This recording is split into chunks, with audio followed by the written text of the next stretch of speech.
për përmbushjen e Komisioni Qendror i Zgjedhjeve po planifikon që të implementojë inteligjencën artificiale në lokalet e pjesshme të nëntorit. Në tryezën mbikëqyrja e digitalizimit në procese zgjedhore, drejt konvergjencës midis BE-s dhe Ballkanit Perëndimor, kryekomisioneri Lirian Celibashi shpjegoi se përfshirja e inteligjencës artificiale do të ndihmojë në numërimin e votave. Identifikimi biometrik është aplikuar në mënyrë të vazhdueshme në 100% të qendrave të votimit në të gjitha zgjedhjet pasuese, si ato të përgjithshme ashtu dhe ato të pjesshme.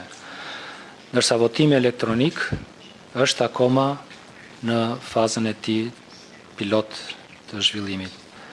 Në 9 nëntor të këtij viti do të zhvillohen zgjedhje të pjesshme për kryetar të disa bashkive të vendit.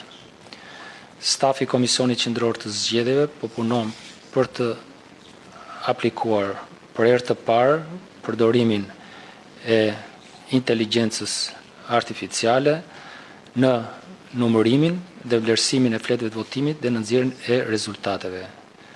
Ky projekt do të shërbejë si test dhe për momentin nuk do të zvendësoj procedurën manuale të numërimit dhe të vlerësimit të votave. Ambasadori BE në Tiranë Silvio Gonzato pranoi se përparimi i teknologjisë dhe përfshirja e saj në zgjedhje ka sjellë më tepër transparencë në proces. Digitalizimi po sjell ndryshime në mënyrën se si njerëzit e shohin demokracinë sot, ndërsa po sjell gjithashtu edhe më tepër transparencë politike. Ne mbështesim plotësisht proceset elektronike të ndihmuara nga AI që ju përshtaten standardeve të BE-s.